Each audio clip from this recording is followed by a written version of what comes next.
buddy. What's going on, brother? Not much, man. I'm excited. I've been so excited for this episode. Oh, Well, first things first. Welcome back to the Coast to Coast podcast, y'all. that's right. Season 2 finale.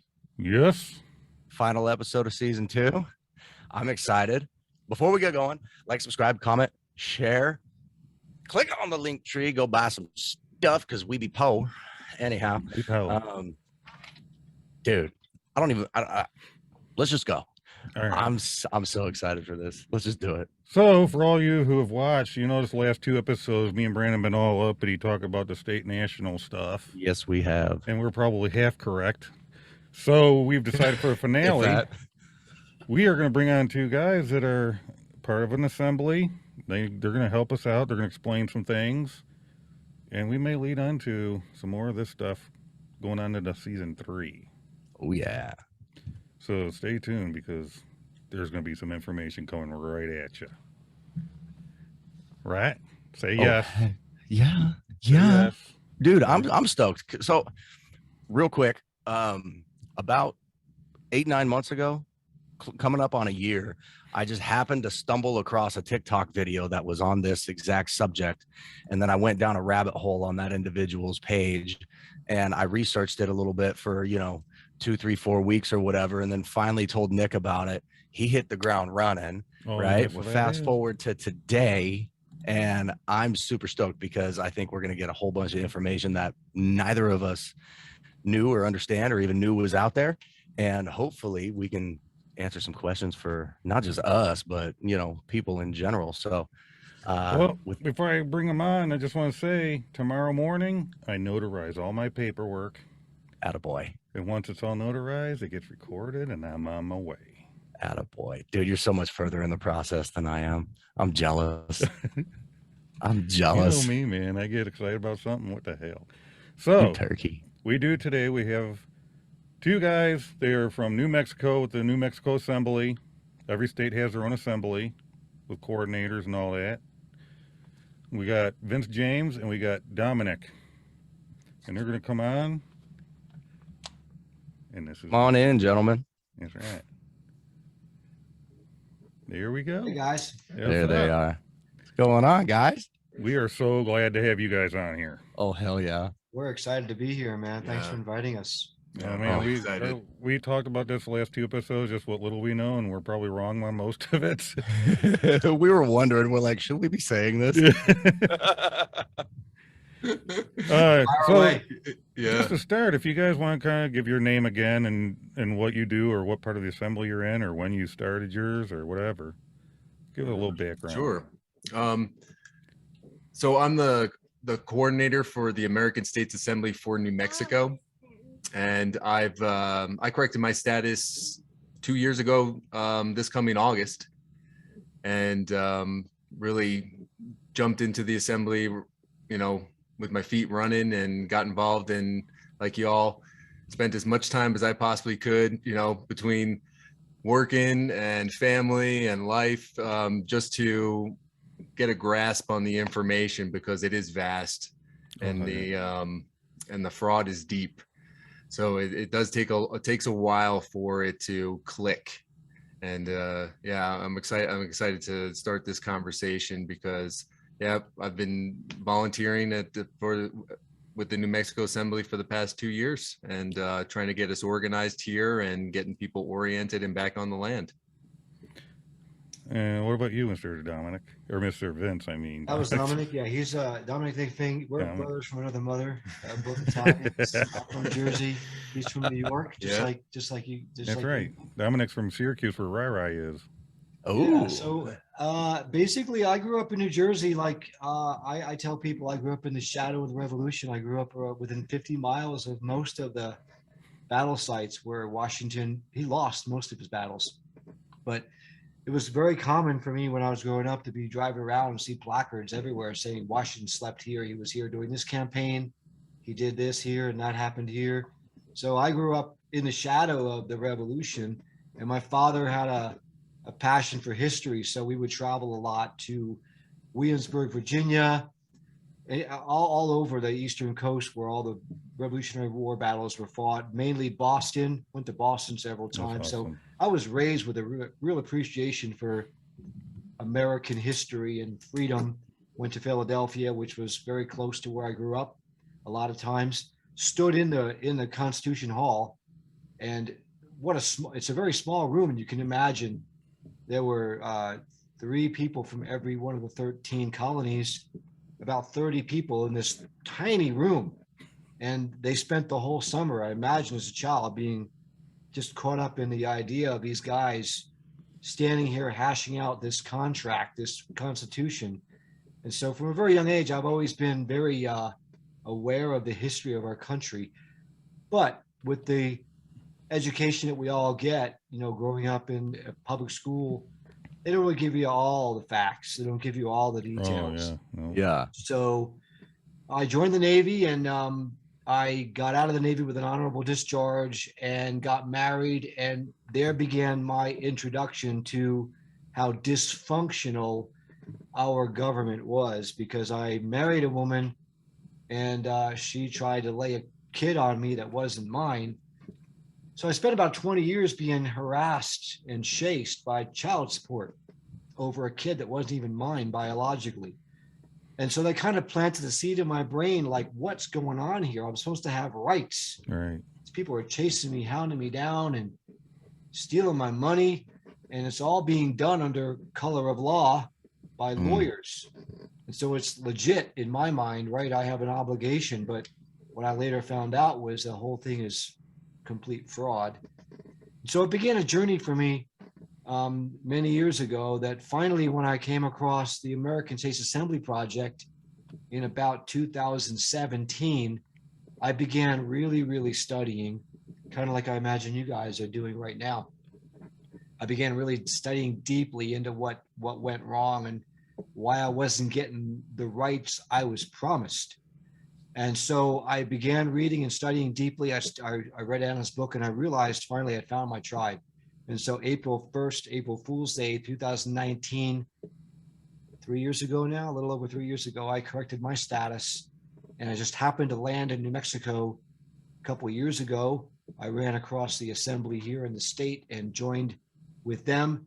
And now I am the Marshal at Arms for the state of New Mexico, New Mexico State. So you got to watch what you say, because they stole the language. Well, I know they say you got to watch your words. Yeah, it's real careful. You can get caught up in the wrong words. Yeah. So I'm proud to serve, happy to serve, and just delighted to be here. Happy to answer your questions. I hope we can Wonderful. Get you on a good path and help you avoid a lot of the pitfalls that Dominic and myself have fallen into, and get you on the right path. So fire away. We're here to answer your questions. Wonderful. That's awesome. I tell you what, dude, ever since I started doing it, I got to learn more and more. I came across one guy, I forget what website it was, and he's like, learn how to use your paperwork. Because all your papers, all stuff, there's a way to be using it for whatever situations you get in. And the stuff I read, I'm like, it's just like blowing my mind. Mm-hmm. And it just makes you want to know more and more. You mentioned Anna's book.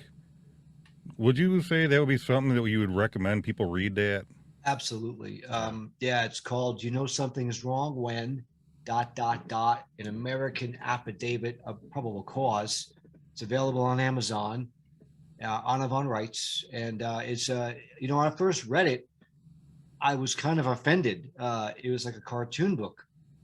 But if you've ever seen the documentary Idiocracy, which was a documentary, by the way, you know that the average American has a very, very short attention span, and they need little bits of information presented in a way that's non-threatening and easy to consume.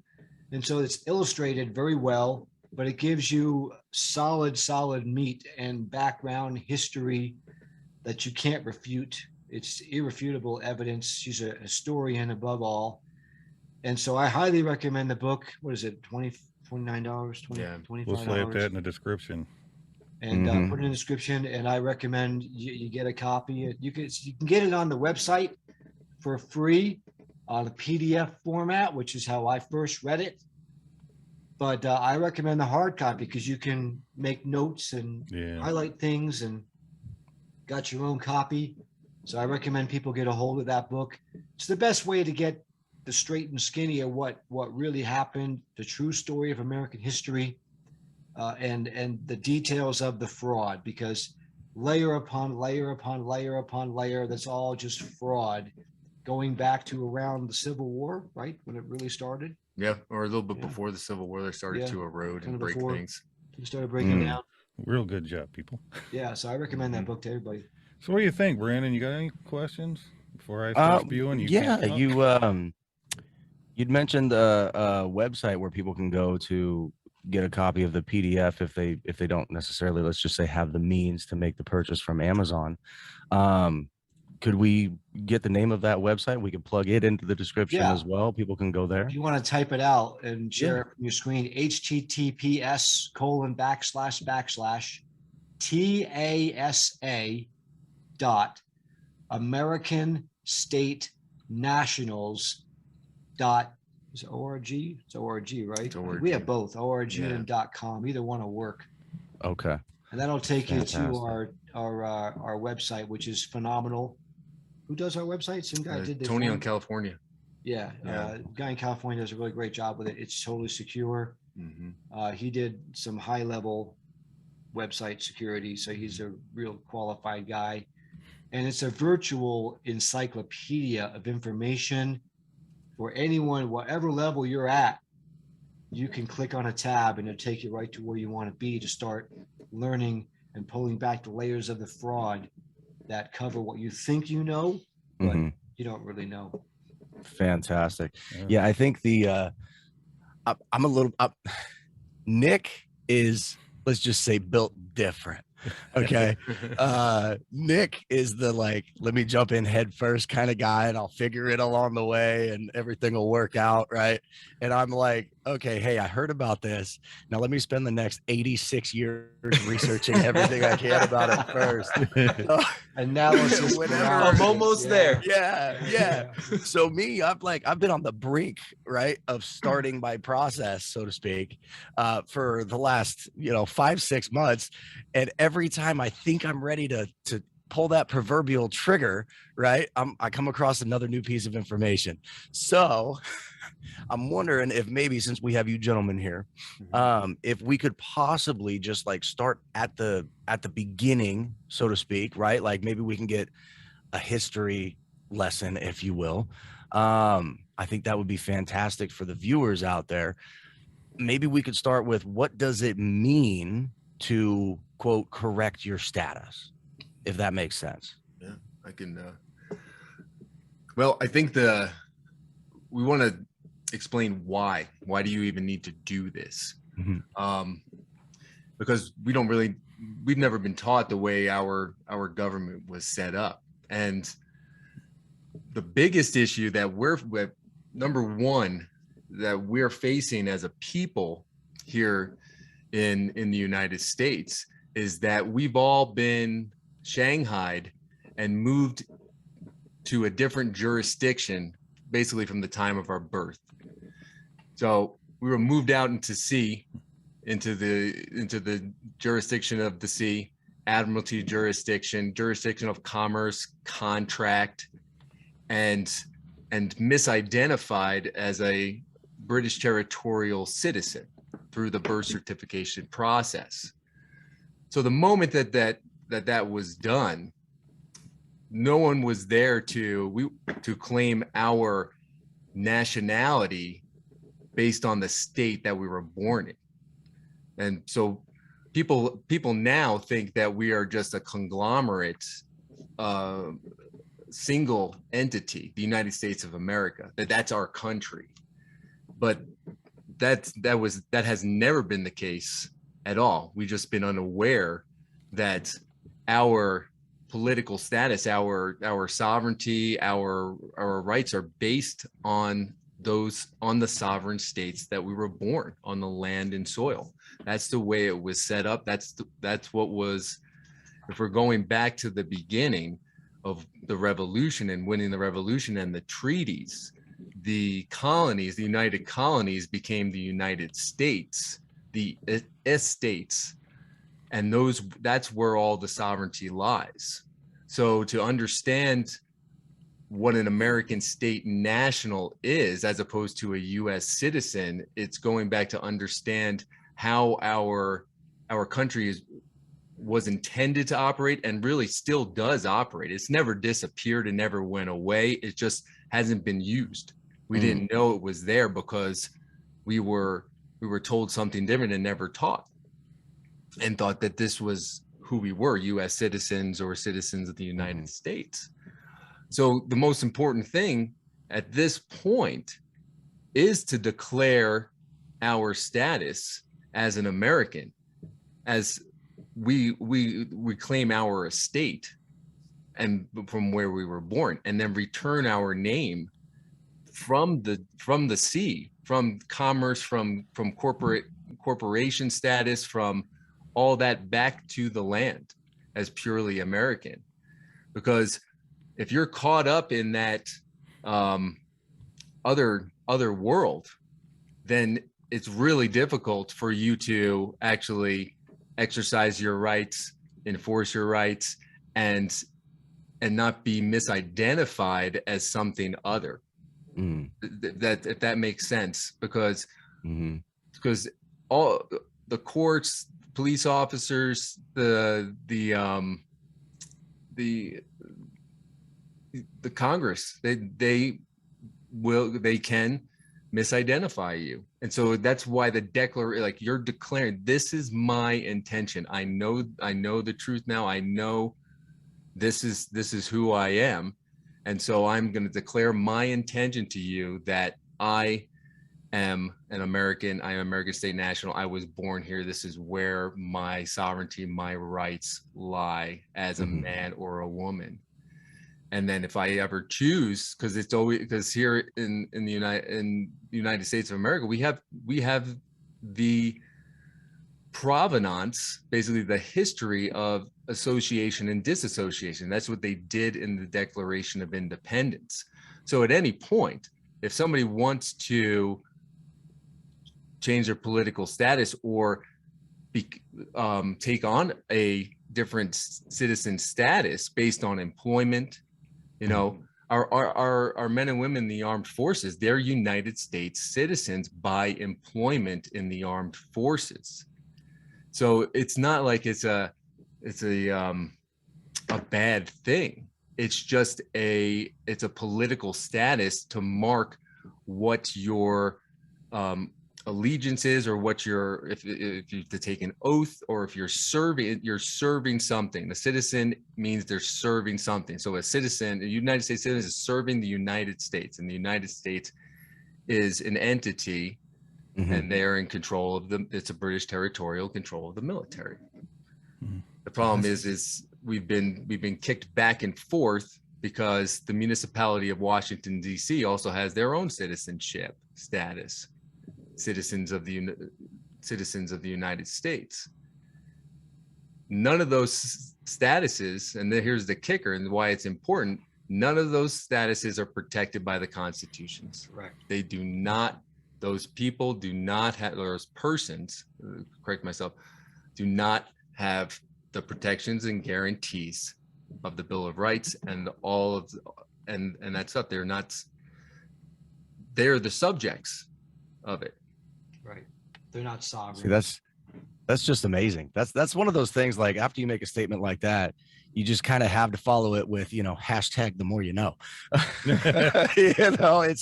It's one of those, you said it so perfectly before, right? This is not what we were taught in school, right?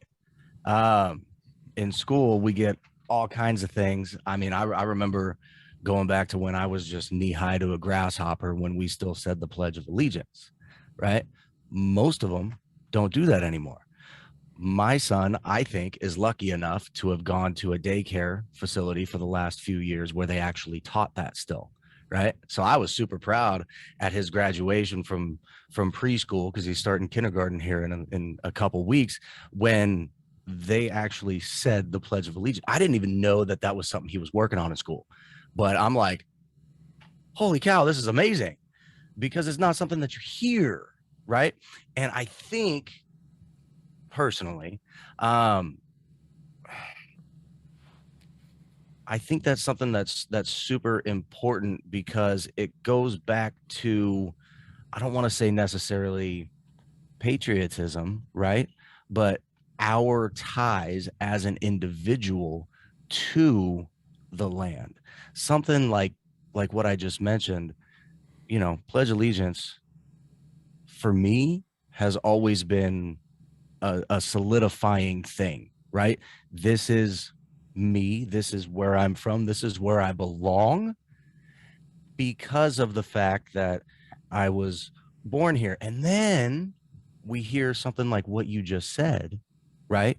And it's one of those things where it's like, holy shit, my entire life has been kind of a lie to an extent. Like, I don't know where my heart really belongs anymore. You know, once you start opening your eyes and you see this whole new world, your perspective completely changes, at least for me anyways. There were a couple things that you were just talking about, and I was wondering if, with what you had just explained, I keep seeing this phrase, and Nick has seen this phrase too, the straw man, right? Could you guys maybe touch on that a little bit? I know Nick and I tried in a previous episode, but we were like, we're probably not accurate here. We're going to call in some professionals. Well, before we do that, I don't want to interrupt you, Brandon. No, go ahead, bud. We need to take this a quick commercial break. Oh, we got to do a commercial break. Gotta pay some sponsors. Yeah, that's cool. Let's do that. Heck yeah. Coast to Coast Apparel and Merch. We got your American State National Merch here.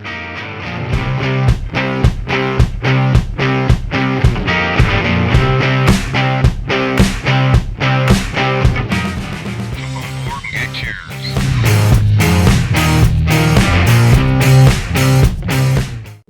And we're back. Hey, welcome back from the commercial break. Sorry about that.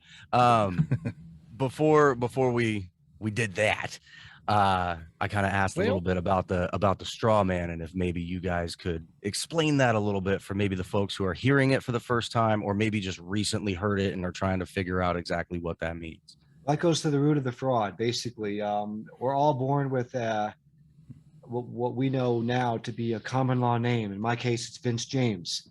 I was named after my father and my grandfather, and then we have a family name. But what they did, the lawyers did, is they took your common law name, which was your first and middle name. They added the family name to it, and they put it in all capital letters, like you would on a ship, like a vessel. And then they incorporated it. They did all this without your knowledge, without your consent. And then they attached that straw man, you call it. It's a legal name, but people call it a straw man. They attached that to what Dominic referred to about your estate.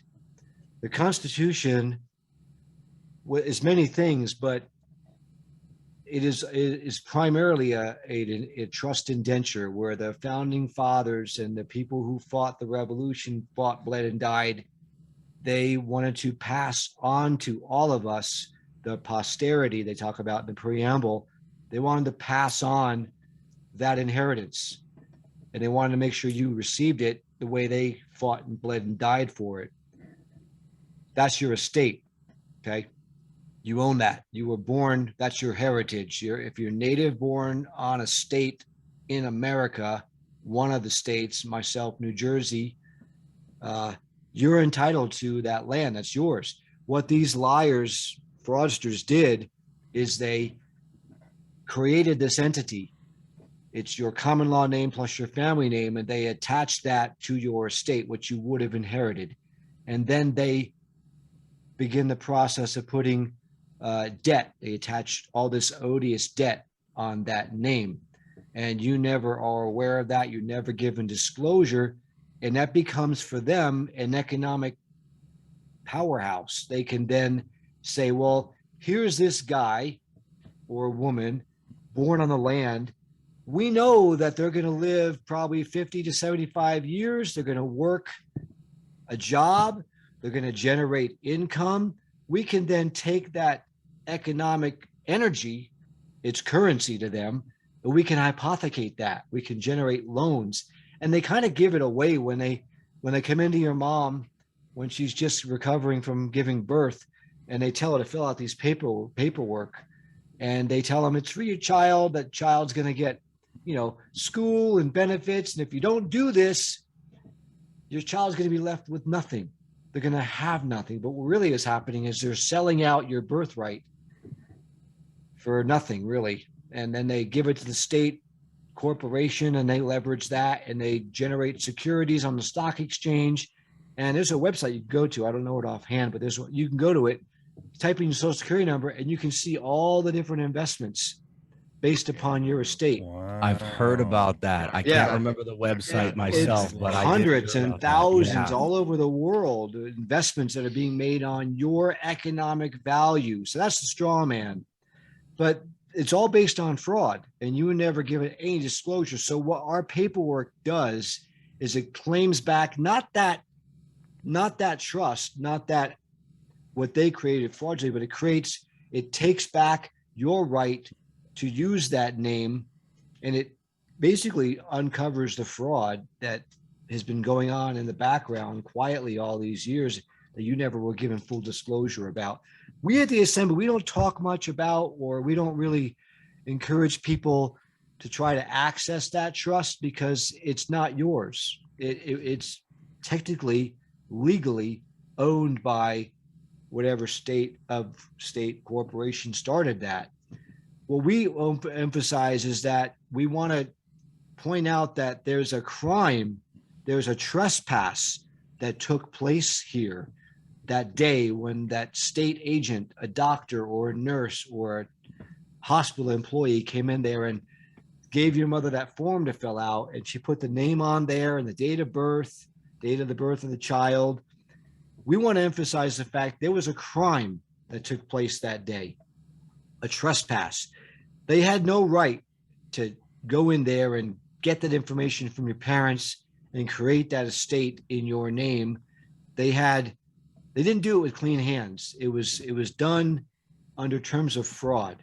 So what we focus on in the Assembly is that we're not trying to say you have a right to that estate that they created, but there's a crime that took place, and the crime is they mischaracterized you. They took an American that was entitled to inherit something, and they stole it from you that day. Does that make sense to you guys? Mm-hmm. So what you're doing with paperwork is you're correcting that. You're correcting the assumption that they had a right to do that, and that what they did was legal. It wasn't. It was unlawful. It was a trespass. Now, once you've gone through the process and you've essentially corrected your status, does that then mean that they can no longer use that what you just talked about, like that trust and all that? They can no longer make money off of basically your name anymore. Is that correct? That's what you're saying. Yes. Yeah, that's Okay. what you're saying. And the answer is yes and no. Because that trust is still out there in the world. And so the paperwork is one step. It's like, I like the way Anna Von Reitz puts it, because it really, for me, it creates that picture. It's like we're going back to the different jurisdictions of law. So like we're saying we're land and soil jurisdiction, law, LAW, land and soil, air, that's canon, that's spiritual, and then water, that's admiralty, that's commerce, contract law. We were all ushered from the land into the sea and were put into commerce or contract law. And so in order for these government entities to interface, they can't interface with real people. That's the other thing. They had to create a dead entity in order for them to interface, and then lead us to believe that dead entity was us in everything that we do. And so what Vince talks about, I think our inheritance, in our lives right now, we have no idea what that even means, except that once you start realizing that all the taxes that we've paid for our labor were fraud. They weren't taxing us. They were taxing that entity, that all caps name that they created. They had to do that. When you got a mortgage and you put your autograph, your signature there as the authorized representative of that thing, that estate, they were immediately able to access that credit. So behind the scenes, they've been every exchange that we've been doing, we've been operating in that commerce. We didn't know what was going on. So all the mortgages are fraud. Paying taxes, having to pay taxes on our labor is fraud.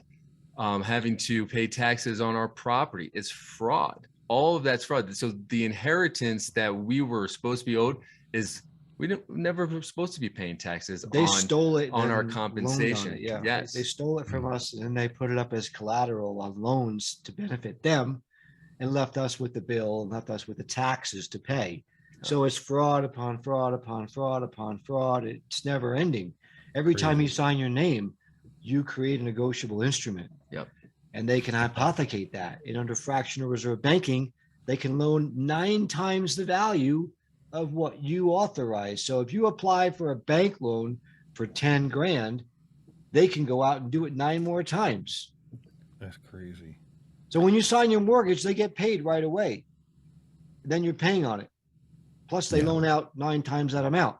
So you can see why we are so in debt. But what they don't talk about, what they never talk about, what Anna has disclosed to us all, is that with every national debt, there's also a corresponding credit, which means we are owed. Whatever they loaned out against our estates, we're owed all that money back. They never talk about who we owe the money to. Well, they owe the money to us. Right. That's the facts. Yeah. I don't know about the people out there that are going to listen to this once it airs in podcast world, or if we've got anybody viewing on YouTube right now live, or the people that are going to inevitably see this. I can't speak for any of them, but hearing all this, and I'm sure Nick will probably agree with me, because we kind of see eye to eye on things. That pisses me off. Yeah. It should. To no end. It should piss you off. It should. That just. Whew. Anyways, I think I've asked a few questions. I'm going to let Nick do a couple. Well, so I do understand, though, that if people want to do this, but they're worried about because they've been putting into Social Security for a while and stuff like that, they do still get that because it's money they put in. That's correct. They don't lose out on that. No. You don't put in no more. A pension, whatever Social Security you paid in, you paid into that, and you're entitled to receive all that. You're not going to lose any of that. Okay. Well, and that for me, I think is probably one of the biggest. I wouldn't say necessarily fear factors for myself personally, but how I see it, because we as human beings, we have such an emotional tie to money. Right. I mean, money you need it for absolutely everything. And you were just talking about, the whole taxes and all that other kinds of jazz. That's one of the, you start talking about things like that. Right. I think a lot of people go, huh? What do you mean? No, that sounds illegal. The IRS is going to come after me. Yeah. I see a lot of people saying that. Yeah. So what do I do? For me to answer their question, or maybe we could just say it's my question, right? Once everything's all said and done, you've filed your paperwork and you've done the legwork, right? And now you're getting into that whole figuring out the rigmarole behind all the tax situation so that you can, reap the benefits, I guess you could say. The process for that, is that anything that's strenuous, stressful, super intricate, something that would that somebody would have an extremely difficult time with? because I know there's the legal process for everything. And then on top of that, it's a two-part question. The second part is solely for me. Once they've done that process, can they continue to use the same banking system that they've had, whether it be Bank of America or Wells Fargo, whatever? So, Yeah. I said Nick would get a couple questions, and here I am. I can't keep my big mouth shut. I love you, buddy. I'm sorry. So in regards to the paperwork process, there's a couple ways you can do it. You can go right to the TASA site. It has the chart your course tab, and then it also has the correct your status tab right there in front of you. The correct your status tab is going to send you to the 1779 declaration.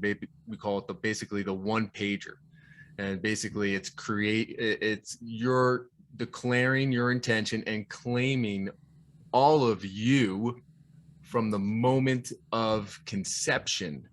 So basically you're putting that on the record so that any fraudulent claim on you at birth, when you were received, like birthing a ship, always got to think, and it's Adam would say boats, commerce, Currency. trade, trade. That's all the languaging, like birthing a ship into port. That's what they did. So that one pager is there to say, I was here on the land in my mother's womb before you even had a chance to put your fingers on me and create a piece of paper saying I was this.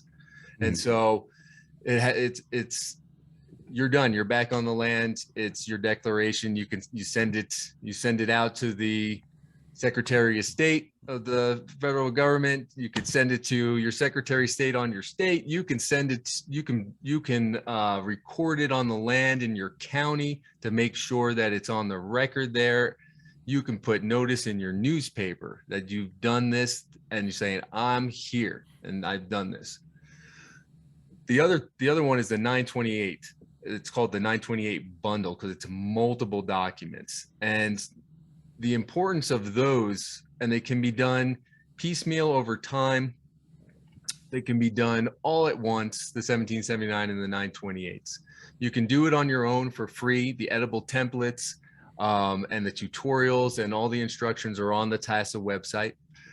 There's also, the American States Assembly has also created an auto generator. So a man on Nevada has done that, and it's we'll send you the other. It's asnsecure.com, where we have like our products and also those templates, and basically you just plug in your information, your name, and stuff that's required for the documents, and it auto generates for you. And then my wife actually does a professional paperwork preparation as well for a fee, and she does the whole full Monty for people. So it's whatever that process is that people want to do. I encourage people to, if they're able to, they have the time and they want to go through the process to do it themselves, it's probably the best to do that, because you learn so much just by reading through the paperwork. I mean, I did all my own. Yeah. And so if you can do it, great. If you're just, people work and they have a hard time sitting in front of that for a long time to do it, and you want to get it auto generated, or you want to get it prepared, do it, and then get back on the land and then take your time researching from there. So I think it's really it's a personal choice of how that works.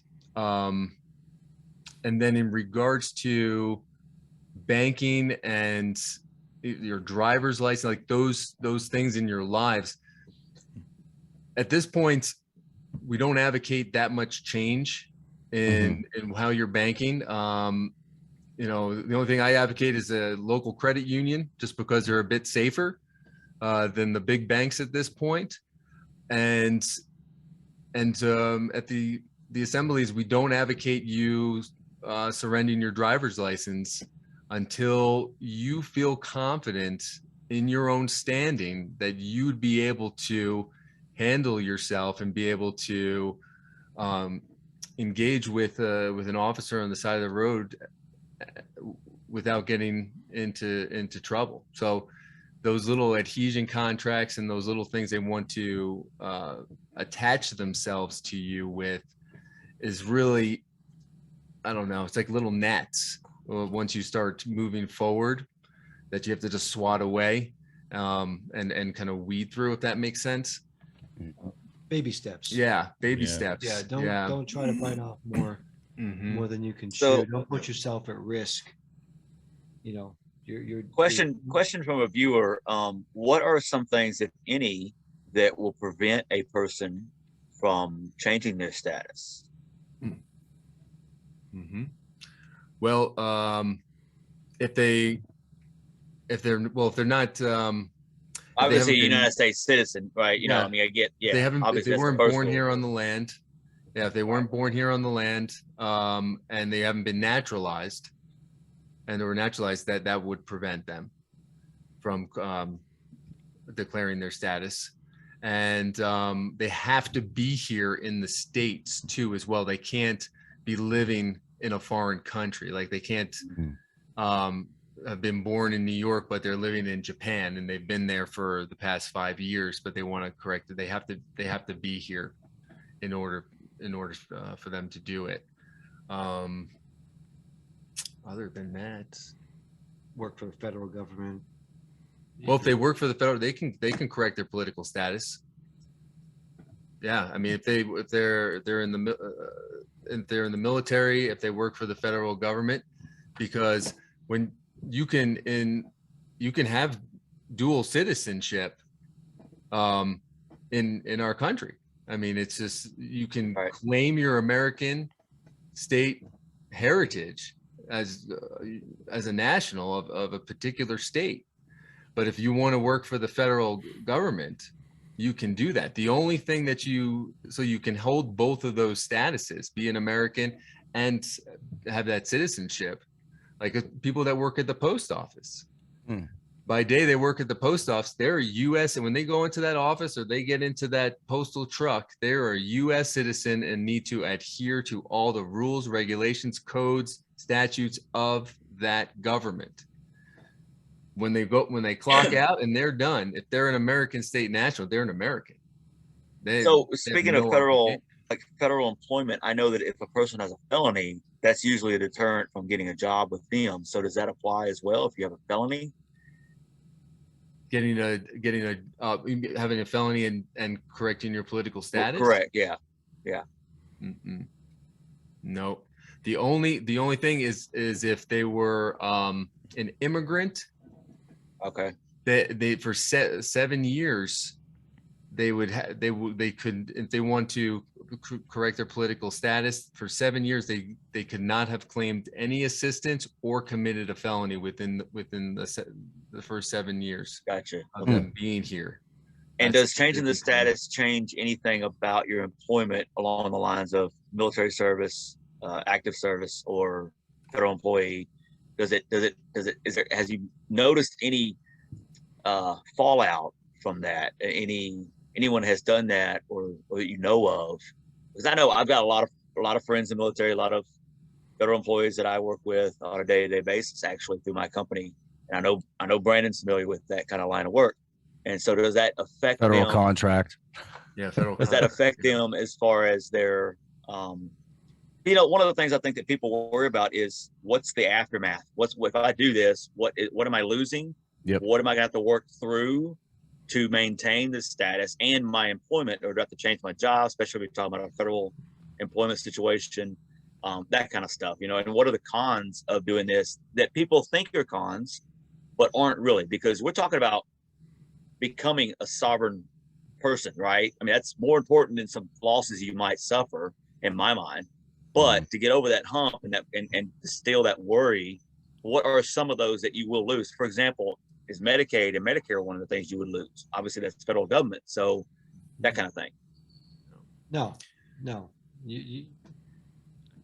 Well, the important thing to remember here is, I work with Evangeline. We help people correct their status. And the most common question people ask is, what am I going to lose?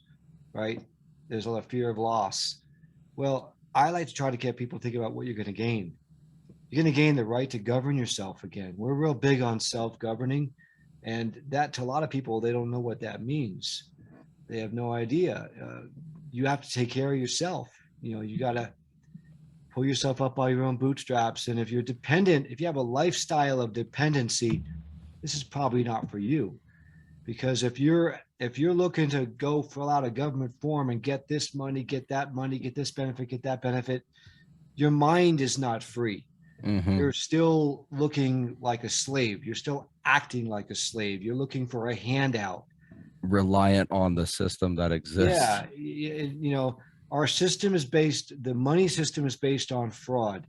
A bunch of criminals took our inheritance, went to a bunch of other criminals running a banking cartel, put it as collateral, and now they have a printing press. Just print this money, right? Well, as an American, I just want my stuff back. Right. I just want what you stole from me. If you just give me what you stole from me, I can scrape together enough to feed myself. I'm a farmer, so I want my land. If you give me my land, I can plant seeds, I can grow food, I can feed myself. And I learned how to be a sovereign individual by learning how to farm. Because if I have the resource, I can take care of myself. Mm-hmm. It's a mental attitude. If you're not free in your mind, this is not going to work for you. If you're still looking for a handout after declaring yourself to be an American, then you missed the point. We're trying to get back what they stole from us. And as long as we get that back, we can support our life. We can live, we can work, right? If we have the resources, we can grow our own food. But if a bank is coming along and telling you that, no, I'm taking your land away because you didn't pay your mortgage, which is fraudulent, then you don't have a way to support yourself. And it's a mental mindset. You have to be free in your mind first. If you're not free in your mind first, you're not ever going to be free. Self-governing, I like the way Teddy Roosevelt said. He said that men can never escape the need to be governed. They can never escape that. They're either going to govern themselves or they're going to be governed from outside, right? You can only escape the need from being governed from the outside by showing that you can govern yourself. Mm-hmm. And so while I try to entertain these questions, it really reveals a deficiency in the mentality, and you're not really ready for this yet. Keep studying is what I say to people. And also they say, well, are you going to put an X on your back? Maybe. I don't know. But do you want to be free? Do you want to be self-governing? That's really what it boils down to. And I think you guys both get that, because there's the American spirit is a spirit of freedom, self-reliance, independence, the Declaration of Independence. We said, you know what? The heck with you, King George. We got this. Go away. We got this. Right. And that's what led the patriots of old to fight the revolution, because they were realizing that they didn't want to be slaves. They wanted to be free. And if you don't want to be free, then this is not for you. That's what I would tell people. I actually discourage people from doing it until they know what it is they're gaining and not what they're giving up. Does that make sense? It makes total Absolutely. sense. 100%. You know what?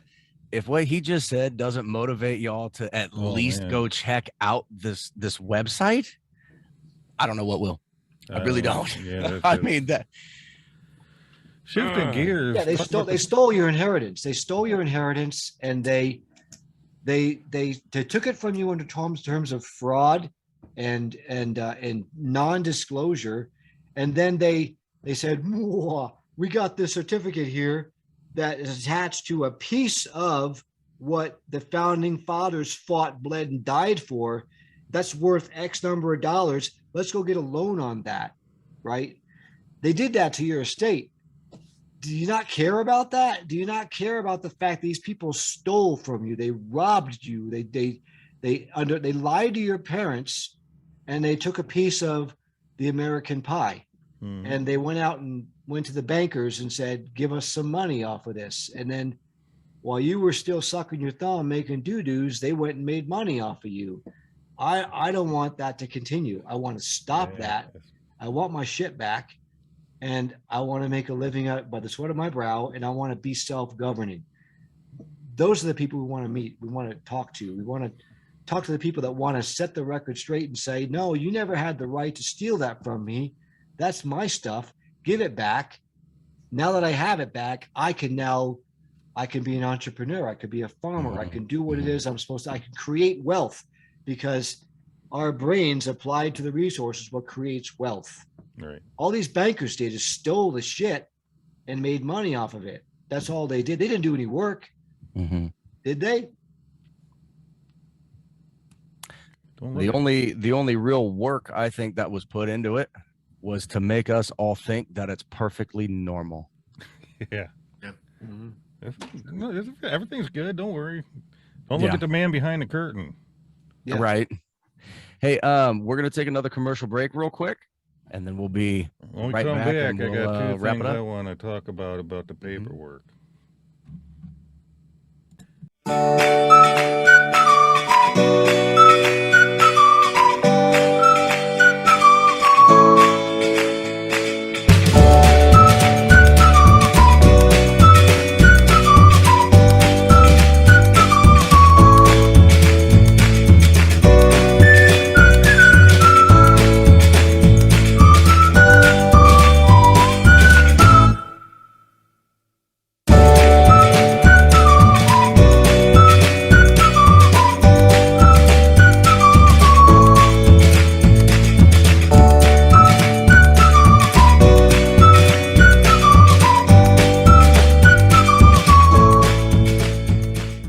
And we're back.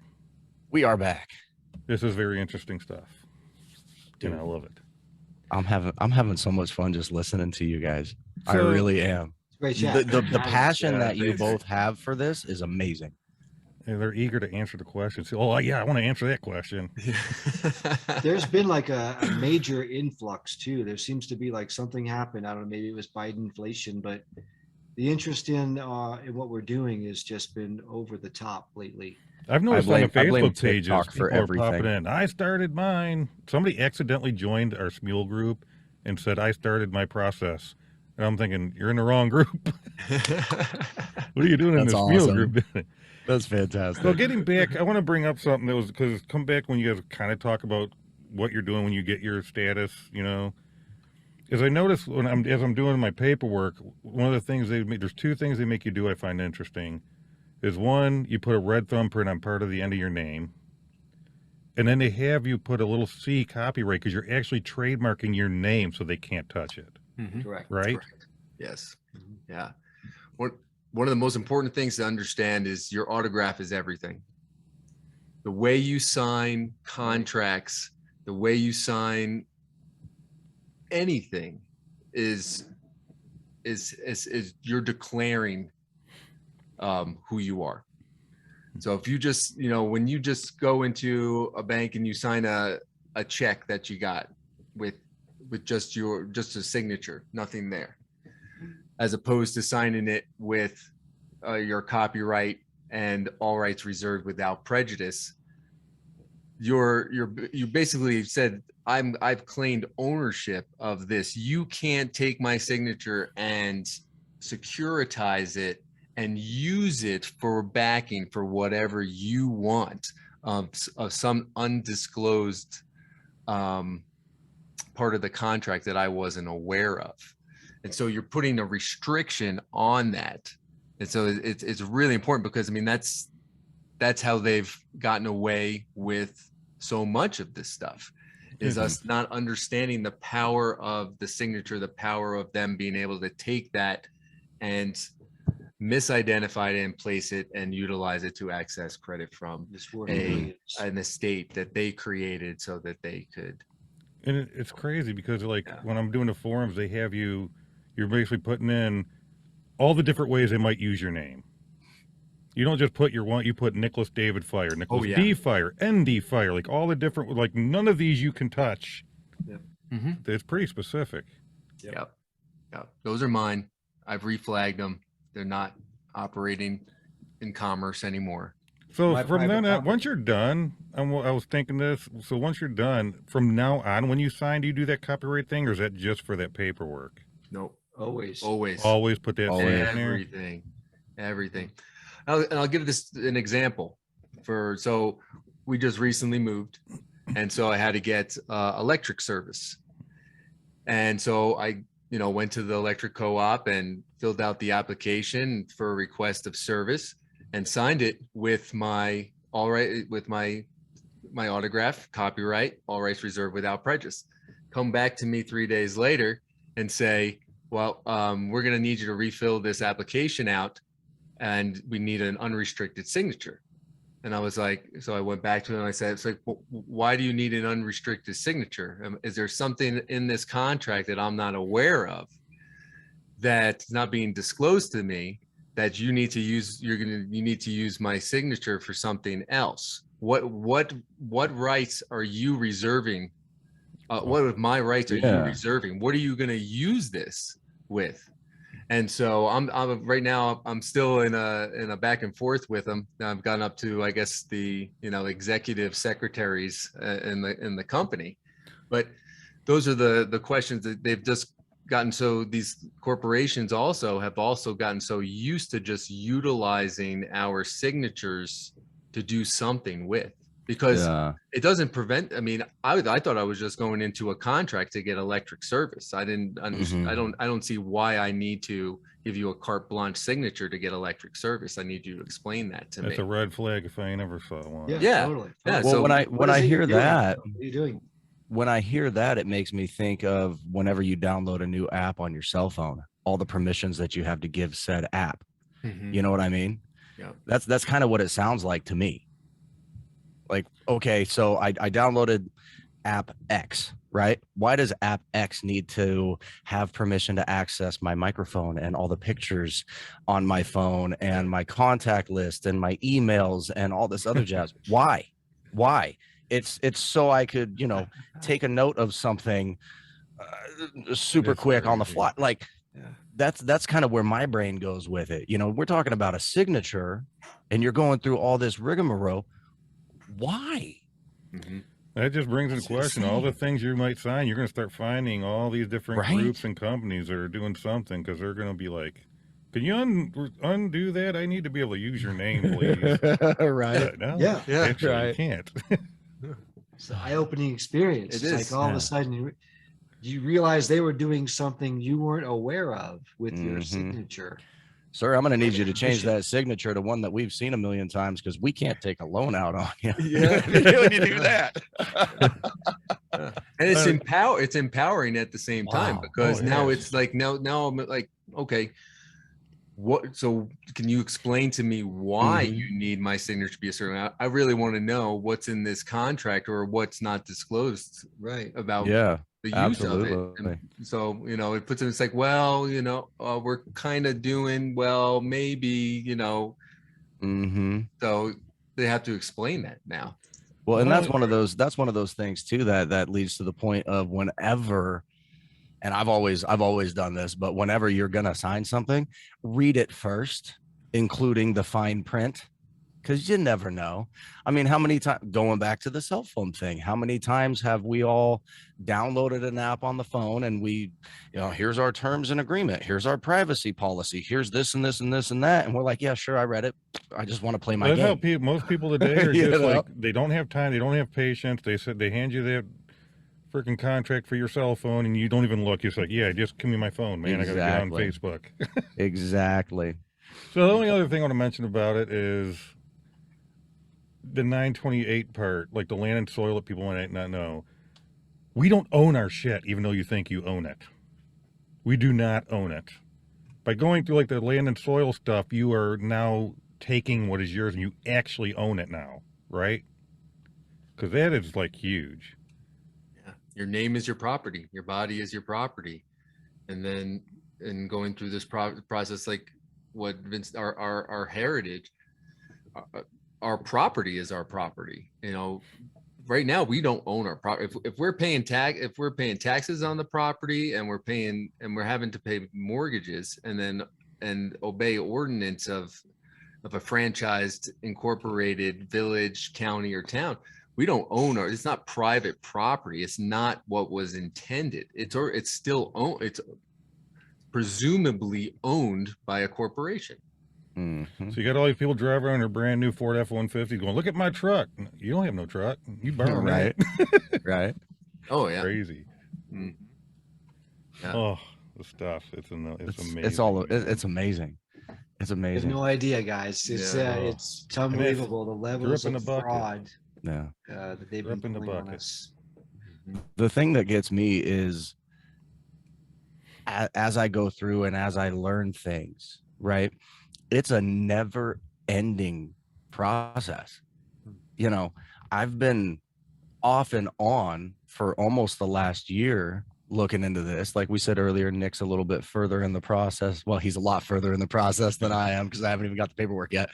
But every time I sit down and I look and I start to research, it's like, oh, I didn't know that. Oh, I didn't know that.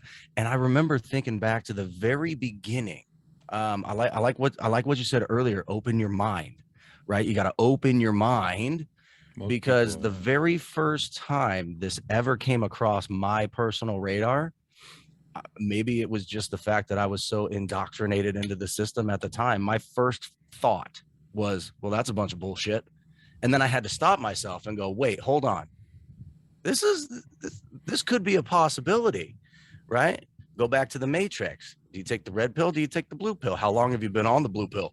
you know, and it's one of those things where you just kind of have to, once you start the research path, I think that would essentially never stop, right? So once I do inevitably start my process and I do correct my status, just because I got to the point in the future where I filed my paperwork doesn't mean, okay, everything's all said and done, I'm fine and dandy. No, there's still more It's just the to beginning. learn. Yeah, Oh, it's yeah. just the beginning. Exactly. First step of a very long journey.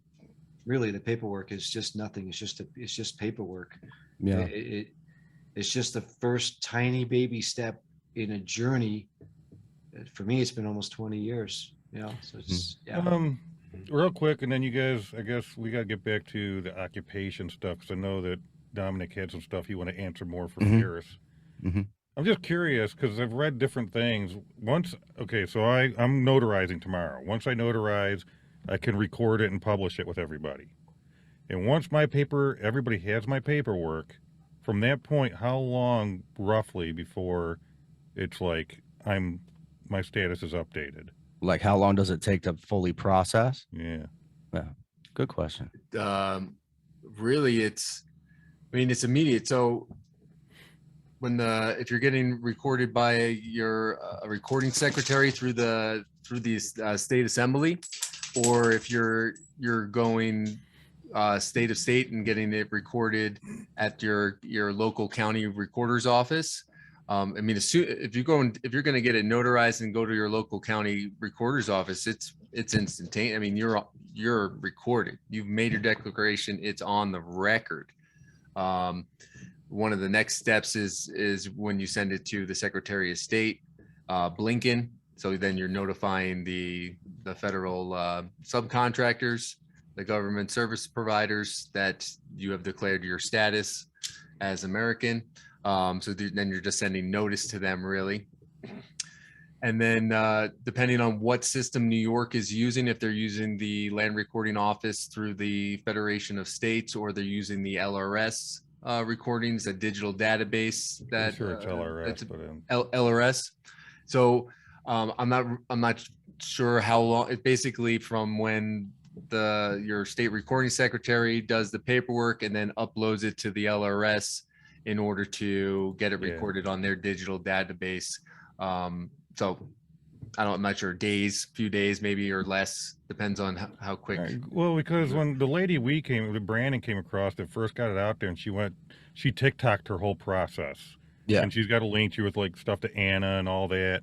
And she was like, "You're talking about a 9-month process." Mm-hmm. And then, like, I mean, if it takes that long, I don't care as long as I get my status. All right. That's what I said too. Yeah. I mean, it really depends on you. I mean, it could happen pretty fast. And also how fast, we're all volunteers in the assembly. So we do our jobs and take care of our families, and then we do as much work as we can for the assembly. Gotcha. Every day. So, all of us do, like recording secretaries, especially now, they have a lot on their plate. They do Very a busy. lot for the assemblies. Very busy. So it's, it really depends on them. I really couldn't answer how long that process would be for Right. them. Yeah. All right. I If would I say may, right now, I think at the I'm root of 9 the- months in. I think at the root of the question is, maybe I'm mistaken, but I think what people are asking when they ask that is some magical thing going to happen that these people who have been preying on me all this time are going to go, oh, awesome. That's not going to happen. I'm just telling you the truth. That's Yeah. not going to happen. Well, what I read was because you get the card, right, with your face on it and your thumbprint and all that. Mm-hmm. And what I've read is you get that pretty quickly. Once you get you pay your publishing fees and whatnot, you can order that. Yep. But they said whether you use it right away or you wait until your status is fully complete, because they'll say on the website your status is completed or whatever. Is at your own Status risk. correction. Oh, okay, you're yeah. talking about using your credential card. Yeah. Okay. Once you're fully, We can have that discussion, because that's a whole nother, that's a whole nother ballgame. yeah, it is a process, and using it. I don't know if you want to talk about. We can either touch that on a little bit Yeah. later, or we can do another podcast because we're going to keep doing this anyway. Yeah. But that is something I was curious about. Yeah. Cool. I mean, I'd love to talk about it. Yeah, Sweet. definitely. So back to the occupation thing with Ferris. Occupation. Yeah. I think it's important, especially because we're talking about jobs. We all know we need jobs. We need to work. We need to make money. We need to in order to get the things that we need. And also in thinking about like what we're talking about with government and stuff like that, it's all jobs. Mhm. This is, I mean, in our country, they're all businesses. Mhm. So like when the constitutions were written, there were contracts. There was a contract. The Constitution is a contract with the people and the service providers. They are businesses with people who are hired to perform services for us. And in the constitutions, they have 19 enumerated services. So I think it's important for us to all wrap our heads around the concept of how our country does operate as a business. It was set up that way. So when people work because the postal services is one of the 19 enumerated services of this federal governmental companies. And so when somebody chooses to work for that, they have a different political status. They have different citizenship obligations to follow. Same thing when they get a job in the military, working for the U.S. Army or the Marines or the Navy or whatever. It's a job. They're hired to do a job, and they have a different political status. But what we were never informed of is that we always had the opportunity to have and maintain and claim our national status of our birth state too. So we've only been led to believe there is only a couple of statuses, but there's at least three. Citizens of the United States, municipal citizens, and then you have U.S. citizens, which are your military, and then you have your state national citizens. So somebody working for the military, the post office, any government contracts, they can declare their political status as an American and hold dual citizenship as a U.S. citizen while they're employed in that job. And they still can have all the thing is, they still have all the protections, rights, and guarantees of the Constitution. And we need people to declare that and maintain those jobs, because we need people in those jobs saying, I'm an American and I'm working this job. I know the difference between this and I know what separates me. But when I go home or I clock out, I'm an American and I'm going to be telling people about making sure that the public law is adhered to in our states, and we can't let things run amok. So to answer Ferris's question, I don't know anybody who has corrected their status and then were in one of the jobs and got flack for it or got fired or lost things because of it. I haven't heard any of that from anyone, so I couldn't answer that question specifically. And then the big thing to move into that is the reason why we have a state citizen status. Because if we're looking at it, the founding fathers, the revolutionaries, they knew that money could influence the way people, who's paying their bills or where they're getting their money from, can influence their decisions.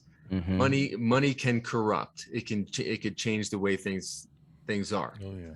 So Absolutely. If you have a job and you're getting, the federal government is paying you to put food on the table, then you could potentially be influenced to make decisions that would benefit your employer. Mm-hmm. So a state citizen is a declared national on the land and soil who is willfully choosing to be involved in our local governments, in their governments of their county, and take on an officer's role, whether that be a sheriff, whether that be a marshal at arms, whether that be a coroner, whether that be a justice or even a juror. The important thing is that when you're a state citizen, you have no other obligation to any other, no conflicting interests. That was the checks and balances that was established by them. So you can't work for a federal contractor or one of the federal services and be a state citizen at the same time, because it could be a conflict of interest that would change the way you would act or vote or something on the land. So that's the biggest difference. So people who have those jobs or who have or contracted, get their employment from their government contracts, they wouldn't be able to be a state citizen and be there. But it doesn't mean that you couldn't be an American with watchful eyes, making sure even the state citizens are doing what's right by the people. We need people who want to see our country succeed and for us to have fruitful lives here, be watching all of people in power. And so that's what I see is important. So I look at it with jobs. It's not good or bad. Things have gotten out of hand because we've been asleep at the wheel. We got to take ownership for our own negligence.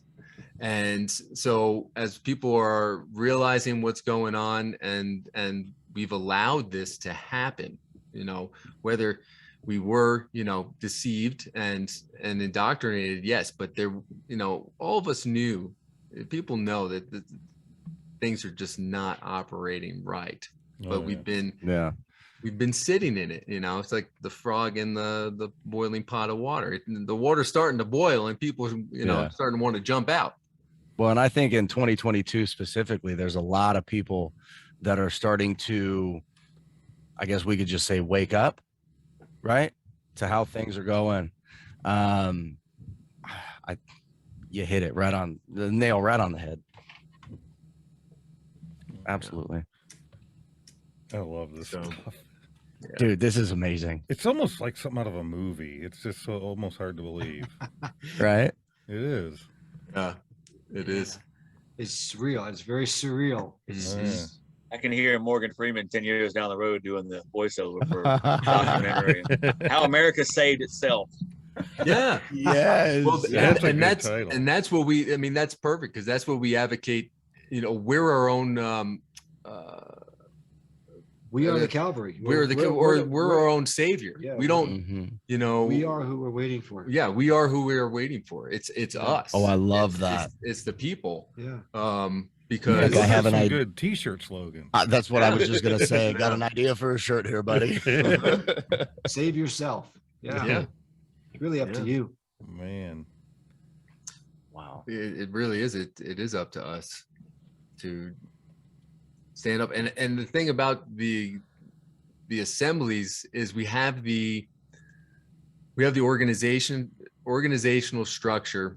We have the educational material to get people oriented, and we have a plan, you know, where we can start building right at the state level, getting people organized, getting people oriented, and then getting back on their counties and start building this so that we can rightfully do what was intended the whole time and be able to make decisions for what's happening right here in our communities, because every community is different. We can't rely on people in DC or federal service providers that are 2,000 miles away to make decisions based on our county or our state. That has no, Not gonna work. it's not going to work. It's not working here in New Mexico.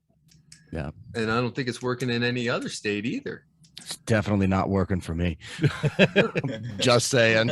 Mhm. Let's talk a little bit about post status change responsibility. So I've seen on TikTok, and I'm not going to say that the videos I've seen are completely off base on how people portray their status and how they use it.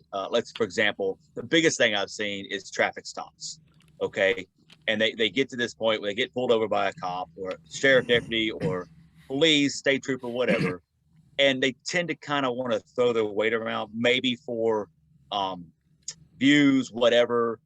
And I kind of get that feel of, hey, I'm this.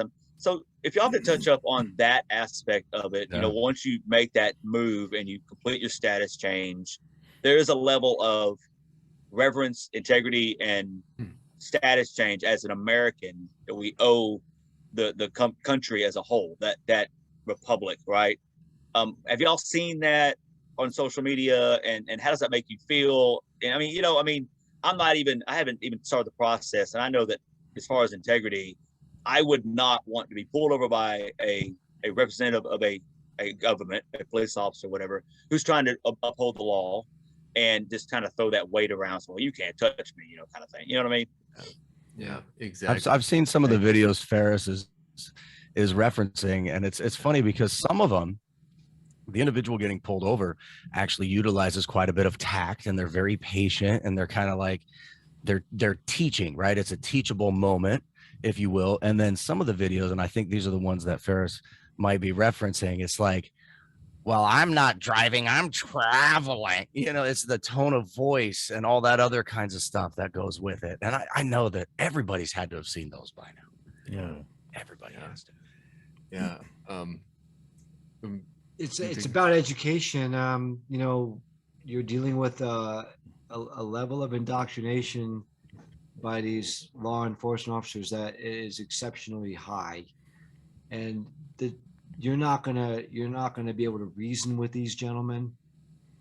You know, it's a crapshoot. You don't know what you're gonna get. You really don't know what, you know. He might have had a bad day with his wife before he went to work, and he's in a bad mood.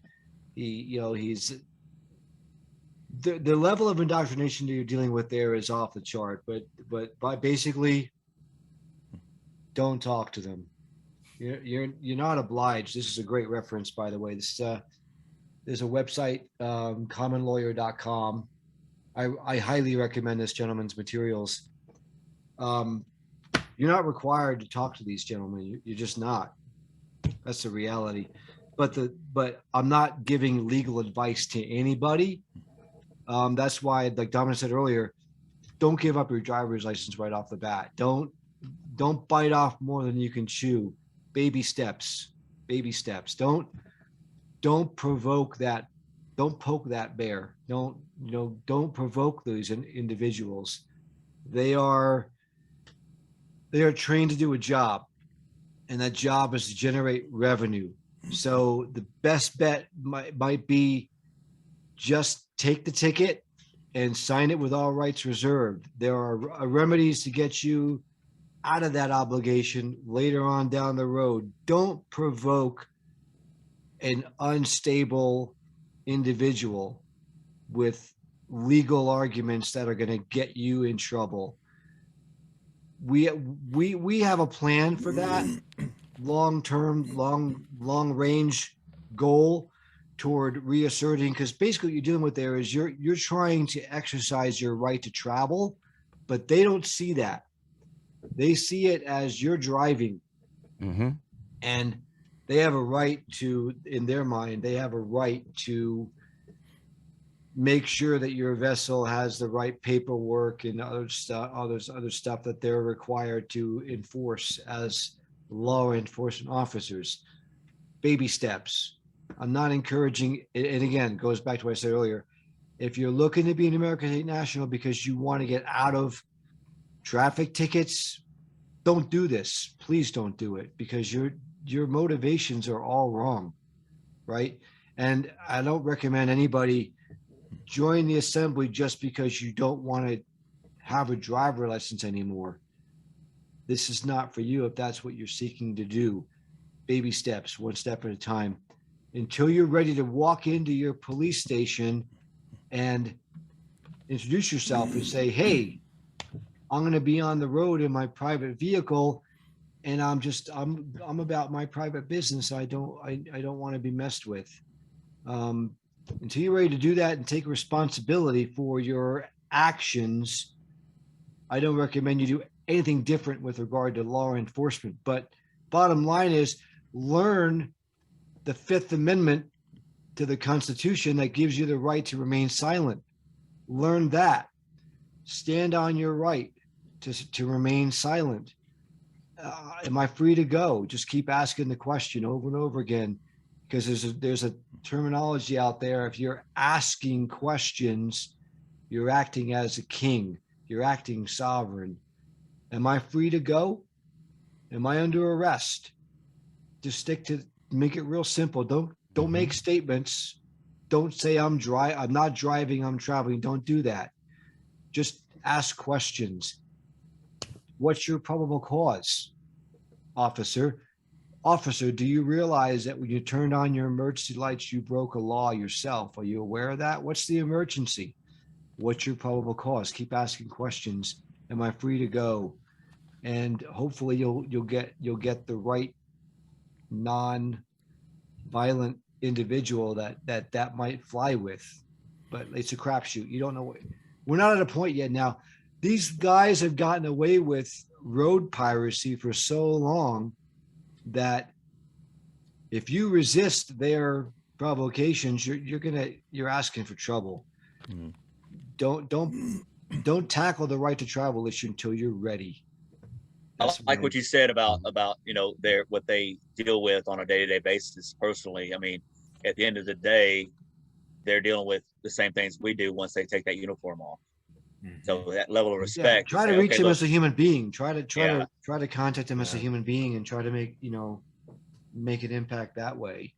But the right to travel is an ancient right that we ought to have, but right now we don't.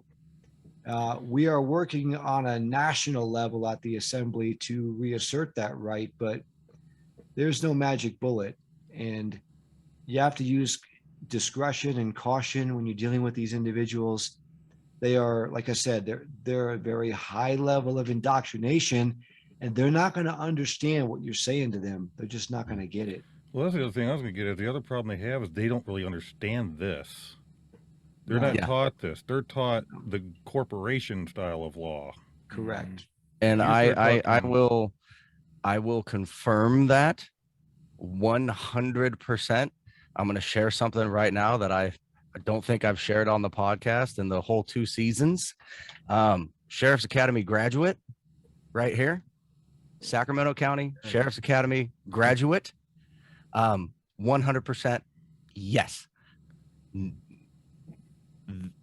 Law enforcement is not taught this. Hence my statement earlier when I came across the very first video I saw, my very first thought, well, that's a bunch of bullshit, because I spent months and then based the majority of my career on what I had been taught, right? I confirm 100%. So Law Brandon, enforcement officers do not know this. Before you found out promise about you. this, and you're a sheriff at the time, and somebody pulled it up to you, you pull them over, and they say, "I'm an American State National." You're going to be like, "Huh?" Well, I never actually worked for the sheriff's department. Sheriff's Academy graduate Okay, is yeah, what I graduate. said. That's right. Okay. I'm not going to go all penal codes and all that other kinds of jazz and blah, blah, gotcha. blah, blah, blah. But there were throughout my career, we'll just say, okay, there have been certain circumstances where I've talked with certain folks and they have said certain things, and my little pea brain, right, went, huh? That doesn't matter. I don't know what law you broke, but you broke one. So guess what? Right? You broke the law. I know you broke the law. I don't know which law you broke just yet, but I'll find out in just a little bit. So for right now, here's a shiny pair of bracelets for you. And then I'm going to go do my job and figure out why I'm giving these to you. Right? I'll admit there have been a couple times throughout the course of my career where that's how an interaction has gone. Later on down the line, that individual, yes, you're free to go do your thing, blah, blah, blah, blah, blah, blah, blah. Right? But just to touch on what they said, this is not something that is taught in academies. This We have isn't a lot of work taught. to do. We have a lot of Yeah, work to this do to isn't taught educate with them. state troopers. It's not taught with sheriff's departments academies. It's not taught in the police academies. I will die on that hill. You can go to any law enforcement officer anywhere in the world, and unless they've started this process specifically for themselves, you could ask them about this and they'll go, huh? What are you talking about? I will mention, Ferris told me the other day that a buddy of his, right, Ferris, was teaching the sheriffs this. Didn't you say? Yes. Yeah. I have a That's friend of mine fantastic. that he was a state trooper, and then he became DOT enforcement in Louisiana. And one of the reasons he left the troop is because of all this. He started digging, and I was talking about, in fact, the reason the conversation came up, which is something I wasn't going to get into, but it will highlight my stance. No, I mean, as far as specifics, but a few months back, right after school ended, elementary school, middle school, all that, the session ended. We have the school zones on the road, and they have the lights and things like that flashing when it's certain hours of the day. I had gotten pulled over for doing like 2 miles over the prescribed speed of the school zone, which was 40 miles an hour in a 45. And the sheriff deputy pulled me over and he said, I said, school's out. Why are the lights even flashing? That's not my fault. That's an administrative problem, technical problem that somebody overlooked turning the lights off, turning that timer off. Oh, He so said, you gave him a bunch of attitude, huh, Ferris? No, well, I told him, I said, I'll take the ticket, not a problem, because as aware as you're supposed to be on the road, the fact is the lights were flashing. When flashing, you have to do the speed limit. Whether or not it was school was in session or not, it was really a moot point. I get that. So I went ahead and took the ticket.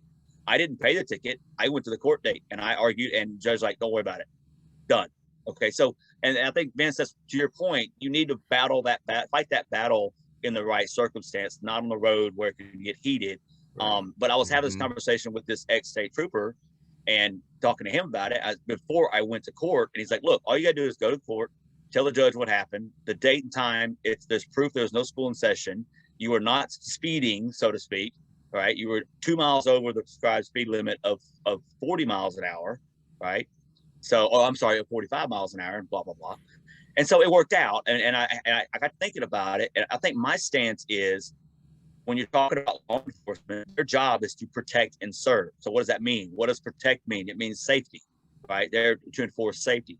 So any law like speeding or reckless use of a vehicle, things like that, you have to kind of have a level of understanding that you broke the law. They're trying to enforce that law that is around safety for the public. You need to own up to that. That's something you made a mistake, right? Just a minute, Brian. I know you got to comment on that. And the other thing is to serve. The other part is that it's to serve. So they're supposed to be there to serve the public, to deal with that peace type of situation, to keep that peace.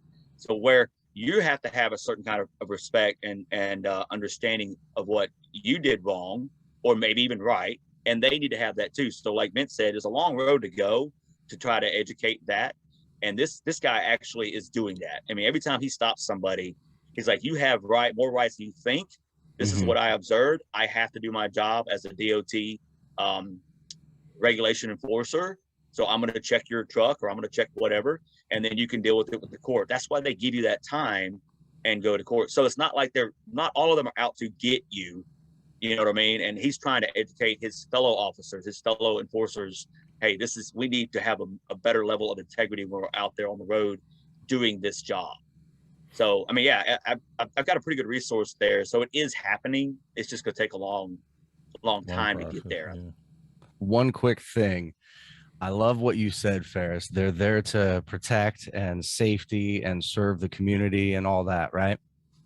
That's what we're taught when we go through the academy. That's what's promoted to the communities. It's what's put on blast, if you will, right? But let me ask you this, okay? Now, I'm advocating for the other side now, Ferris. Okay. Shoot. At the end of the day, right?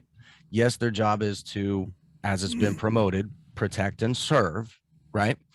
But what are the ramifications? Okay. You break the law, we're going to put you in a cage, and we're also going to charge you a financial fee, a monetary value. Okay. Or we're just going to charge you a monetary value, or we're going to put you in a cage for an extended period of time. Two things.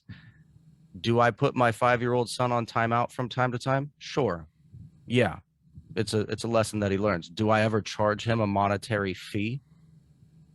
No. If I, eat his snacks sometimes. Hey, that's called dad tax. That's different. It's only with food. Okay. But the thing about it is this. So jail time up to a year with a fine not to exceed $1,000 per set. Let's just throw that one out there, right? That person, even though they're spending that year in jail or whatever, they still have to pay that $1,000 fine. Or if they're spending more time or they have a higher fine, they're still paying that fine. So if you follow the money, at the end of the day, the law enforcement officer who's been taught that their sole purpose in life is to protect and serve, whenever they issue a ticket, what are they doing? They're collecting finances for the entity with which they work, right? Whether it be the sheriff's department, CHP, police department, whatever, it's still a business at the end of the day. So their job is to charge you a fee, basically. There's no regard. I think it's important to make the point. There's no regard for your rights. That's not what they do. Okay. Mm-hmm. They're engaged in revenue generation for their boss. Right. So you're dealing with a government service corporation. You're not dealing with a constitutionally created entity when you're dealing with law enforcement. The reality is the job they're doing, we're supposed to be doing. That's the job of the militia. If they're claiming to be peacekeepers, then that's the job of the militia, which has fallen into disuse, which is something we need to get on and start doing again. But it's important to remember, I think he made the point, Brandon, that they are acting as a revenue generator. Yep. And I'm not here to generate revenue for them. I'm trying to live my life as a free man. So, Yep. like I said, don't bite off that yet. Let's teach people how to self-govern first, and then we can deal with maybe reaching out as assembly members and educating our law enforcement into their proper role, which should be peacekeeping, should be keeping the peace. And there are two great organizations out there that are doing that. There's Sheriff Mack with the Constitutional Sheriffs and Peace Officer Association, CSPOA. And there's also a entity called the Thick Red Line, which both seek to educate. Because we have to. I hope there are people that are doing law enforcement because they truly want to help their communities. I hope there are. But my experience has been that's not why they're there. They're there to make money. That's their purpose. I think you hit on it real well, Brandon, that they're working for a corporation, and the corporation exists to make money. Yep. There was, when I was going through the academy, there was a captain that came and did a presentation. I'm not going to say his name, but he hit the nail right on the head. He said there's only a handful of reasons why anybody wants to be a cop. Okay. They want to drive real fast. They want to be able to play with guns. Okay. They want to chase down bad guys, right? They want to play with other people's guns. And they want to be able to drive really, really, really fast. That's exactly how he put it. I'm like, yes, exactly. So, big boy. so the thing, yeah. So the thing at the end of the day with it is this. I love what Ferris said about protect and serve, because that's what's taught. And I can tell you right now, I'm not necessarily, I don't want to call it brainwashing by any means, but by the time you're done with that academy, you're done here. You've absorbed everything you can, I heard something and the other weekend you from a buddy of believe mine. it. Yeah, you believe it in your heart of hearts. I'm doing this for the betterment of the people in my community because I'm the sheep dog and they're the sheep, and it's my job to protect them. And that's kind of the mindset that you get at, you exit with, right? Because at the end of your training, so to speak, you went in, oh, everything's puppy dogs and rainbows, and this is going to be a really fun time. You get the absolute shit kicked out of you 12 hours a day for 6 months straight. If you're doing an intensive academy like what I went through, or even if you're doing modular academies and you're doing them, a month at a time, 2 months at a time, whatever, however the modular structure works. I don't know. I didn't go through that one. But at the end of it, you are 100% indoctrinated into that level of thinking. 100%. You believe 100% without a doubt that you are there to protect and serve, and the monetary fee that comes with your ticket, oh, that's just a consequence.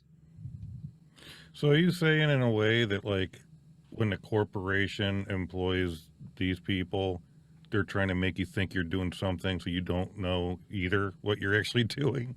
Oh, dude, I can tell you right now that the fact that law enforcement officers are making money for the department that they work for is nowhere in the forefront of their thought process at all. Correct.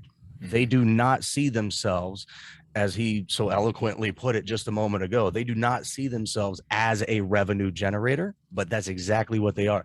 Now, I'm not saying any of this to dog on law enforcement. I have, really close friends. I have family members that are in law enforcement. I've based my entire career on the premise of law enforcement, so to speak. I do still personally believe that where I'm at with my career, I do it for that reason, for that purpose, not necessarily because that's what I was trained to think, but because that's what I believe in my heart of hearts. That's why I'm still in that kind of career path. It's a little bit skewed, right? But it's very similar. But nobody in law enforcement sees themselves as a cash generator, so to speak. But at the end of the day, realistically speaking, that's exactly what they are. I want to talk. I'm going to bring up something for these guys I think they might like me to say. So earlier on, a couple of times you kept bringing up, well, Dominic said something. I forget what it was exactly. And he rephrased. He said, "Oh, let me say it right." Because it's always brought up, you got to say it right. Mm-hmm. You got to use the right words. And because we're talking about law, one simple form of that I kind of blew me away when I read it was there's a difference between lawful citizen and a legal citizen. And which one of those you use is a big difference in that. Correct. You want to touch on that just a little bit? Legal is not lawful. Legal, somebody once said, legal is the undoing of God's law. And lawful is different. Lawful is like keeping the peace, not broaching anyone's property, not violating anyone's rights. That's law. Legal is like code, statutes, bylaws, right? There's no damaged party. Okay, no one got hurt. I like the analogy of, their system, you have what they call complaints. In our system of law, we have claims. The difference is a complaint is like if you go to a restaurant and they overcook your steak and you complain to the manager. Nobody got hurt. No one's damaged, but things didn't go the way you wanted them to. Right. When a law enforcement officer pulls you over for breaking a so-called law, well, you didn't really break a law, you broke a code. And he's a witness to that. Yep. He's complaining that you didn't keep a code or a statute. Nobody got hurt, right? Whereas within our law system, the common law, we have what we call trespass. And we talked about one earlier. They trespassed on your property. They stole your name. That's a trespass. So in our system of law, there has to be a man or a woman who is willing to claim that you did something that trespassed upon your rights or upon your property or caused damage to your body or to your property. There was a damaged party. In law, that's called a corpus delicti, body of the crime. In their system of law, that doesn't exist. There's just a guy in a uniform playing a role that's complaining you didn't keep their statute, their code, whatever, right? That's not a law. That's not a breaking of a law. That's a code. And they generate revenue when you break those codes, correct? Whereas with our system of law, there's no damaged party. There's no trespass. So when a cop pulls you over, you didn't damage any property. You really didn't break a law. But they're complaining that you didn't keep their code. Well, complain all you want. I'll sign with all rights reserved and I'll get it dismissed. Nobody got hurt. He goes home, we go home. All is good. But the difference between legal and lawful is legal is endless statutes, endless codes. It's inevitable you're going to break them because there's so damn many of them. Right. Mm-hmm. Right. And you don't even know which one it is that you're breaking when you break it. Yeah. There's 27, I believe, different codes. So you've got the code of boating and waterways. You've got the penal code. You've got the vehicle code. You've got the health and safety code, and the list goes on and on and on and on and on and on and on. So you could be out there just doing your everyday thing, picking your nose, not really thinking about what's going on. Next thing you know, boom, hey, you broke this quote law. But like you just said, it's not necessarily a law that you just broke. It's a code. It's a code. Mm-hmm. And they've categorized it as such. And they right. make money So on that. yeah. So like stealing a vehicle, for example, we all have been taught that's against the law, right? But does everybody know that the vehicle code for that is a 10851? No, they just, oh, I stole a vehicle. Yeah. So So anyway, how does that And play to- out when people and to- say, I'm a lawful citizen, not a legal citizen? Yeah. Because I keep Well, seeing that. And I think, and it is to elaborate on that whole thing. What we're, I think it's important for people to realize what we're living in right now is really corporate feudalism. The police officers, the sheriffs, are actual Pinkertons of a corporation, similar to the Pinkertons that were hired by the robber barons, the Standard Oil Company, to suppress and control the employees. And so the biggest issue that when you take a step back and look at it and what they're telling you to do, and this goes into your lawful being a man or a woman, your lawful personhood. Person has kind of been one of those, or as opposed to being a legal person or a creation of the corporation. They are presuming under color of law that you're an employee of the corporation. Well, you must be an employee of the corporation, so you have to adhere to all these things. Well, when you say I'm not a resident person thing of this corporation, I'm not an employee of this corporation, so why do I need to obey these laws or obey these codes, these ordinances that you've created? yeah. And so when you're facing that, it's really interesting to think about it too. Okay, so you're claiming that they pull you over on the road. They are now an enforcer of the policies of a corporation. It's like the mall cop pulling you over because you walked too fast past I don't know, Spencer's Gifts. And I never walk past. you can never walk too fast. You don't walk fast. You always look. Yeah. Ooh, shiny. The lava lights, and flashing lights, and Right. whoopee cushions. Yeah. All that fun stuff. It's a cool store. And it's unfortunate to say that, because these men and women who are sheriffs and police officers who probably went in there with that they wanted to protect and serve, but at the end of the day, they're protecting and serving the corporation. Yep. And not the people.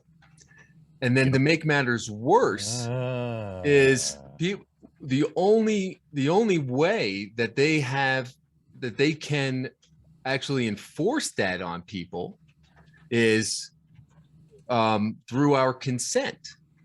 So if you don't consent to it, or you're presenting your status as something other, and then they resort to violence or coercion or trickery or detainment to enforce that, then they're without a contract. So now then they're acting and putting you into peonage, slavery, and so in so many ways, our people here on the land have been trained to enslave our neighbors for the corporation.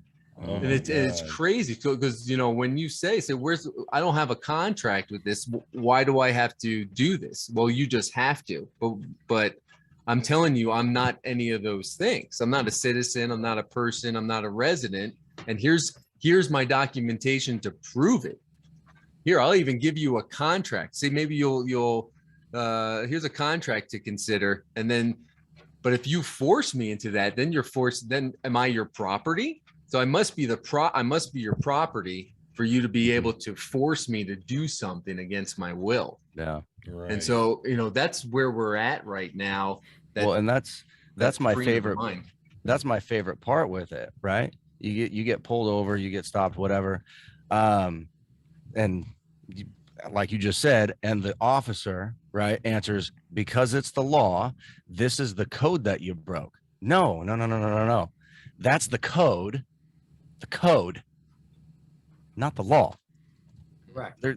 People don't They don't- understand the difference, can't make and that connection. the law enforcement officers are not being taught the difference. Yeah. So, Something to think about. dude, Nick, bro, I'm telling you, Oh, we haven't Not had. believe. Oh, this is awesome. We can do a follow-up. Yeah, we do. Oh, we're doing That follow-ups, was- man. You That guys was going to are be my back. next question. Yeah, was when can we have you guys back? Yeah. After he does his paperwork and he has tons of questions about what to do next. Yeah. I'm letting him I get already through got tons of everything questions first, already. and then Well, I'll Nick, see we- his process and go. We got episode 1, season 3 coming up in a week or two, so you need to get busy, buddy. Well, That's like I right, said, I'm pal. notarizing tomorrow, so That's my boy. Yeah. Nice. So Yeah. Well, welcome I'm gonna- home, Nick. We're happy to have you on the land and soil. Yeah. And we're looking forward to hearing about your adventures. oh, I On can't land. wait. Yeah. Yeah, we Yeah. can So- talk about, it'd be a great time to talk about credential cards and kind of like you're going to be going through next steps at that time. So it's a great time to start talking about those things because it's just a step-by-step process. Yeah. Constitutional enforcement seminar. Yeah. How to enforce I your want to know rights. about these different roles you could be part of, and No. there's also And another Nick, paper. you and I had that phone call earlier today, buddy. Maybe this is something that we can follow up on in 3 or 4 weeks. That'd be awesome. Yeah, And both of there's- these gentlemen are excellent at explaining things. Nick keeps saying he's not, but he really is. Once they both dive into something and they understand it, they're very Wow. articulate in spreading that information. And that's why we're so good friends. You know, it's like, I can believe you easily. So don't lie to me. Thanks, Ferris. Thanks. We appreciate it. You can believe everything I say as long as whenever I'm telling the truth. Well, let's not cross a line, okay? Let's keep this on. So before we wrap up, just to reiterate a couple of things, could you guys go over just one more time the website that we referenced? It was the TASA, right? I'm gonna have you guys say it. I don't want to. I'll screw it up. But the website, the book The book. that was mentioned, and then there was one other thing, and I'm looking for it. Oh, there was a second website. It was ASN website. If we could just do those again, just to remind the folks, and then we'll do our thing and we'll get out of here. Yeah, sure. You can go to the TASA website, TASA.AmericanStateNational.com or .org, and both will work. And then you also have the ASNsecure.com, and that's products and paperwork preparation page that you can go to. And then there's also another, and then I highly recommend going to AnnaVonReitz.com. I mean, she is the one who's been blazing this trail for the last 40 years. And if it wasn't for her and the foundation that she's laid down over the time, that none of us would be here right now doing this. She's got a lot of webinars. Yeah. And the book again is You Know Something Is Wrong When, and the byline is An American Affidavit of Probable Cause. You can get it on Amazon or you can get it through AnnaVonReitz.com. About $30, really worth it, totally worth reading. Get one for your Fantastic. family. Awesome. Fantastic. having We us. will be It's been sure a to pleasure. link. Yeah, thank you. We'll be sure to link all that stuff in the description on the tubes of you. Gentlemen, I didn't realize that this was going to be. Oh, I'm sorry. I didn't realize that this was going to go on for as long as it did. Thank you so much for putting up with this guy and me. Yeah. We appreciate it. It's And, amazing, dude. It was a lot of information. Oh, bro. We're just started. This is like hardly anything really for how much there is. I know, and I'm like energized. I got to wake up super early for work, Excellent. and I'm like, Glad there's to no hear it. way. I'm up. I'm ready. It's exciting to see people excited about this. It Oh, really hell is. yeah. It's very exciting. Hell yeah. Well, with that, And, everybody, Brandon, the thing. The thing. If y'all enjoyed our season 2 finale, be sure to come back for season 3 of the Coast to Coast podcast. Like, subscribe, comment, share the ever loving, you know what, out of this right here, because people need to hear this information. We're And going to be there's- blasting it absolutely everywhere that we possibly can. We're gonna bring And these last two but guys not back. least, click on the link tree, because why, Nick? We got some stuff you can buy.